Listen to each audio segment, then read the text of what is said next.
तरफ से 51 रुपया हमारे रावण सरकार और बाणासुर जी को प्रदान हो रहे। बहुत बहुत धन्यवाद।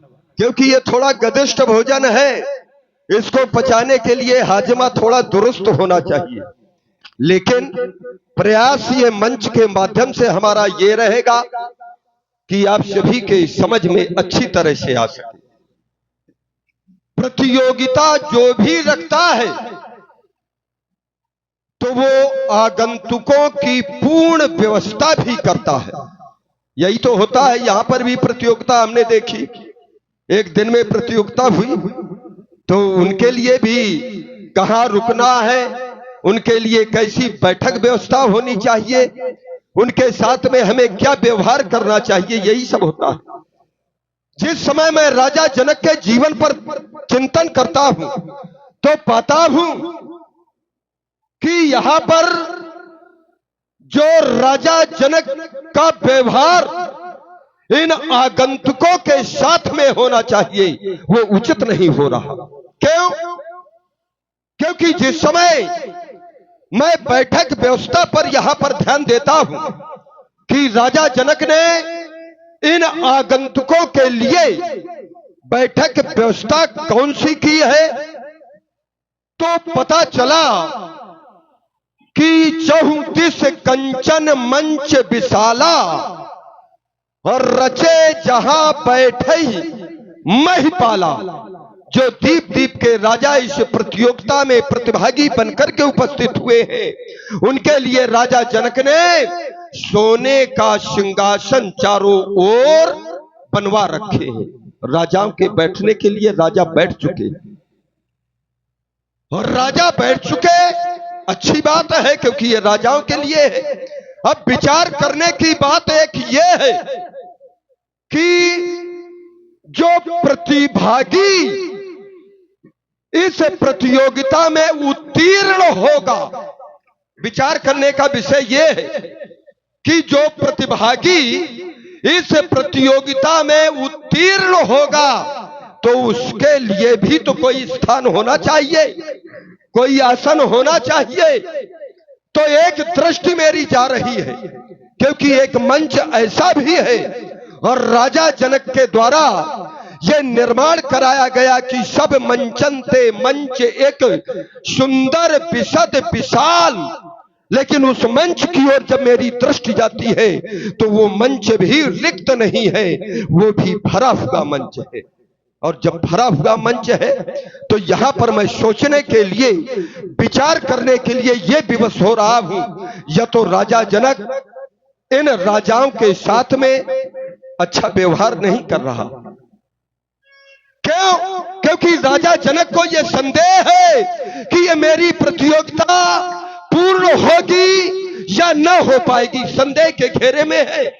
अगर संदेह के घेरे में ना होता तो निश्चित है कि उस विजय होने, जो विजयी प्राप्त करने वाला जो प्रतिभागी है, उसके लिए एक स्थान अवश्य ही होना चाहिए। लेकिन जब तक, क्योंकि ये तो ज्ञानियों की समाज है, और जब तक इन ज्ञानियों की समाज से कोई व्यक्तित्व उठ करके हमें समीचीन उत्तर देकर के संतुष्ट नहीं करेगा, तब तक जब तक हमें उत्तर नहीं मिलेगा, तब तक ये रावण इस धनुष प्रतियोगिता में अवरोध लगाता है। धनुष कर्षण नहीं होगा, नहीं होगा, नहीं होगा। सावधान।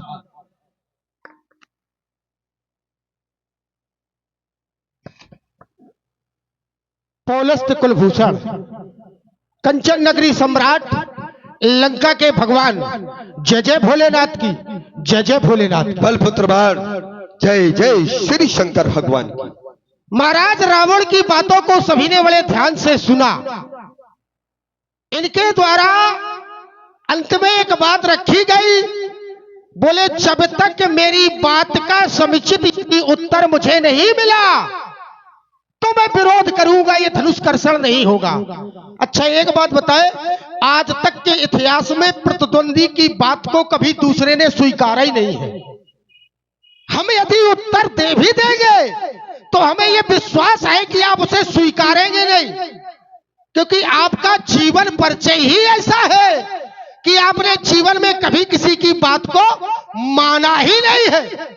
और जब किसी की बात को जब माना ही नहीं है तो हम ये कैसे मान लें कि आप हमारी बात से संतुष्ट हो जाएंगे। देखते हैं अपने क्रम में संतुष्ट होते हो या नहीं। इनके द्वारा कहा गया कि महाराज जनक जी के द्वारा राजाओं के साथ अच्छा व्यवहार नहीं किया जा रहा। अच्छा, राजाओं के साथ ऐसा कौन सा गलत व्यवहार हो गया? उन्हें आसन पर बिठा दिया गया है। इतना ही नहीं, उत्तम, मध्यम, नीच, लघु, निच निच थल अनुहार। अरे आप तो एक सिंहासन की बात करते हैं, हम तो 4 बता रहे हैं। 4 प्रकार के सिंहासन है यहाँ। उत्तम, मध्यम, नीच, लघु, ये है सिंहासन। और जो जिस लायक है उस सिंहासन पर उसे बिठाया गया है, सादर सम्मान दिया गया है। अब आपने कहा एक सिंहासन सर्वोपरि है, सब मंचन ते मंच एक सुंदर विशद विशाल, मुनि समेत दो बंधु कह बैठा रे महिपाल। सर्वोच्च मंच को भी खाली नहीं रखा गया। इनका कथन है कि सर्वोच्च मंच खाली नहीं रखा गया है। और यदि धनुष टूट गया तो जिसने धनुष तोड़ा है उसे कहां बिठाया जाएगा? सीधा सा प्रश्न इसका यह है कि उसके लिए कौन सा स्थान है? तो महाराज हमें एक बात बताएं, परीक्षा तो हो चुकी है, परीक्षा हो चुकी है, केवल परिणाम घोषित होना है, केवल परिणाम। और परिणाम है क्या? त्रिभुवन जय समेत वैदेही, उस त्रिभुवन का प्रमाण पत्र मिलना है। आसन तो मिल गया लेकिन प्रमाण पत्र मिलना है, और केवल मात्र प्रमाण पत्र शेष है, आसन तो उसे मिल गया है। क्योंकि महाराज आप भी जानते हैं आसन उसे दिया क्यों गया है, हमसे ज्यादा आप जानते हैं, क्योंकि भूत वर्तमान भविष्य तीनों को जानने वाले हैं। और यदि आप चाहें कि इसका और भी जवाब सुनना है, अभी तो हम मर्यादा के अंदर है, इसलिए हम कह रहे हैं कि आसन मिल गया है, परीक्षा हो चुकी है, केवल परिणाम शेष है। आप तो परिणाम की प्रतीक्षा करो, और जब परिणाम की प्रतीक्षा कर लोगे तो आपको खुद ब खुद पता चल जाएगा कि उसे सर्वोच्च स्थान मिला है या नहीं मिला है। अब आपने कहा धनुष कर्षण नहीं होगा। अच्छा एक बात बताएं श्रीमान जी, गुरुबंधु है आपके महाराज जनक और उनकी पुत्री का स्वयंवर है, तो आपको ये बात शोभा नहीं देती कि आप घोषणा करें कि धनुष कर्षण नहीं होगा। हम तो कहते हैं धनुष कर्षण तो होगा। आपने कहा महाराज जनक को संदेह है, महाराज जनक को संदेह नहीं है, महाराज जनक सब जान चुके हैं और महाराज जनक को सब ज्ञात है, संदेह नहीं है, केवल प्रतीक्षा समय की है। क्योंकि संसार में समय से पहले और भाग्य से अधिक कभी किसी को नहीं मिलता है। आप भी ठहरे, समय की प्रतीक्षा करें, क्योंकि आप भली भांति जानते हैं पुरुष पुरुष बली होत नहीं समय हो, समय ही बलवान हुआ करता है। तो समय की गति को देखें और समय की प्रतीक्षा करें, आपको सारे प्रश्नों के उत्तर समय अनुसार प्राप्त हो जाएंगे। युद्ध भूमि में वही लड़ेगा जिसका बड़ा कलेजा है, और बातें उतनी वही करेगा जिसके जितना अब बिना भेजे वाले रावण के सामने भेजे जाते हैं। हमने पहले क्या कहा था? प्रथम में ही हमने कहा था कि ये राजाओं के साथ में और राजा जनक उचित व्यवहार नहीं कर रहा, ऐसा ये हमारा अनुमान है।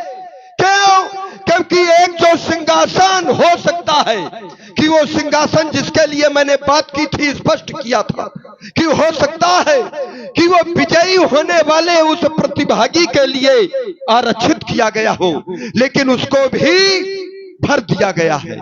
तो ये राजाओं के साथ में ये अच्छा व्यवहार राजा जनक कर रहा है कि गलत? क्यों भाई? राजा जनक अभी परिणाम, आपने कहा कि केवल परिणाम रह गया है, प्रमाण पत्र मिलने के लिए परिणाम घोषित तो हो चुका है। अच्छा जबरदस्ती राजा जनक मान ले तो फिर इनको क्यों बुलाया है? राजा जनक ये मान ले कि नहीं इनके द्वारा धनुष टूटेगा, तो राजा जनक सीधे आकर के घोषणा कर दे कि यहां से आप चले जाइए, आपको यहां कोई आवश्यकता नहीं है। ऐसा नहीं है, प्रत्येक मानव को एक सामाजिक परंपरा में बंधना पड़ेगा।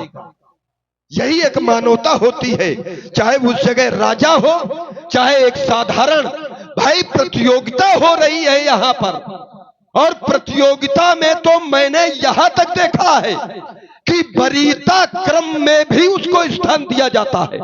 प्रथम क्रम, द्वितीय क्रम, तृतीय क्रम। और कब दिया जाता है? कब दिया जाता है? जब वो प्रतिभागी उस प्रतियोगिता में प्रथम, द्वितीय और तृतीय स्थान प्राप्त कर लेता है, और समाज के बीच में जब उनके नाम का उद्घोष हो जाता है, तभी तो वो तीनों क्रम में खड़े किए जाते हैं, तभी तो प्रमाण पत्र दिया जाता है कि पहले से प्रमाण पत्र जितने प्रतिभागी आए हैं प्रतियोगिता में सम्मिलित होने के लिए आए हैं, पहले प्रमाण पत्र वहां पर स्थान में उनको बैठा दिया जाए।